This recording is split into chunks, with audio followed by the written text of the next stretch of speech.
সাক্ষ্য ঝিলকে একটা গয়নার দোকানে নিয়ে এসেছে। ঝিল বলছে, আমাকে এই দোকানে কেন নিয়ে এলেন? সাক্ষ্য বলছে, আজকে আমি তোমাকে যা যা বলবো তাই শুনবে, একদম অবাধ্য হবে না। সাক্ষ্য গয়নার দোকানে ঢুকে বলছে, একটা মেয়ের বিয়েতে যা যা গয়না লাগে আপনি দেখান। ঝিল তখন বলছে, দেখুন এটা কিন্তু অন্যায় হচ্ছে। সাক্ষ্য বলছে, এই সাক্ষ্য চ্যাটার্জি জেনে বুঝে কোনো অন্যায় করে না। ঝিল বলছে, ঠিক আছে, এতবার বলছেন যখন, আমি গয়নাগুলো পরে শুধুমাত্র আপনার বিয়েতে যাব, তার থেকে বেশি কিন্তু কিছু নয়। ও বলছে, হ্যাঁ, কার বিয়েতে যাচ্ছ দেখতে হবে, প্রপার সেজে গুজে যাবে। সাক্ষ্য ঝিলের জন্য অনেক বড় বড় বালা, নেকলেস সব কিনছে। ঝিল বলছে, সোনার কিন্তু অনেক দাম, কেন এত কিছু কিনছো?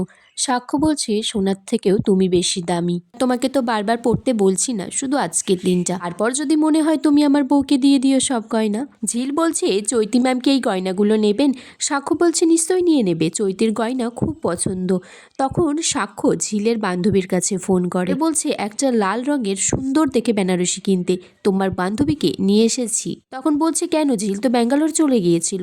সাক্ষ্য বলছে, যেতে পারিনি, আমি নিয়ে এসেছি ওকে। ঝিলের গায়ের রং ফর্সা, তাই লাল রঙের একটা টুকটুকে বেনারসি কেনো, আর যা যা দরকার লাগে সব কেনো, আমি টাকা ফোনে পেমেন্ট করে দেব। ঝিলকে ফোন করে জিজ্ঞাসা করে নিতে পারো, ও আমার বিয়েতে এইসব গয়নাগাটি শাড়ি পরতে চায়। তারপর সাক্ষ্য ঝিলের সাথে একটা সেলফি তোলে তার বান্ধবীকে দেখানোর জন্য।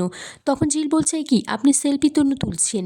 সাক্ষ্য বলছে, কেন? আমি কি আতঙ্কবাদী না জঙ্গি যে ছবি তোলা যায় না আমার সাথে? সাক্ষ্য তারপর ঝিলের বান্ধবীকে আবার ফোন করেছে। ঝিলের বান্ধবী বলছে, আমি ছবিটা দেখলাম, ঠিক আছে, আপনার মান সম্মান রক্ষার্থে আমি ঝিলকে সাজিয়ে নিয়ে যাব, কিন্তু আপনার বিয়ে দেখতে ঝিলের একদম ভালো লাগবে না।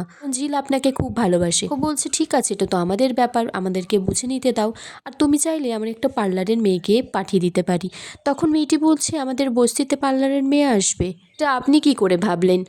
সাক্ষ্য বলছে, সেজে গুজে এসো কিন্তু ভালো করে। ঠিক আছে, রাখছি, রাতে দেখা হচ্ছে। ঝিল বলছে, এত টাকা দিয়ে গয়না কেনার কোনো মানে হয়?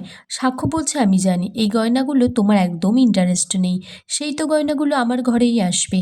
তারপর ঝিল বলছে, এক এক সময় আমার ঘোর লাগছে, মনে হচ্ছে সত্যিই যেন এই দিনটা আমার সাথে ঘটছে, আজ আমারই বিয়ে। কিন্তু না, সেটা তো মিথ্যে, উনি তো চৈতি ম্যামকেই শুধু বিয়ে করবেন আজকে, আমি তো শুধু গিয়ে সেজে গুজে দাঁড়াবো ওখানে। এখন সাক্ষ্য বলছে, কি হলো ঝিল, তুমি এখানে দাঁড়িয়ে আছো, দেরি হয়ে যাচ্ছে, চৈতি তো বারবার ফোন করছে, ফোনটা ধরতেও পাচ্ছি না।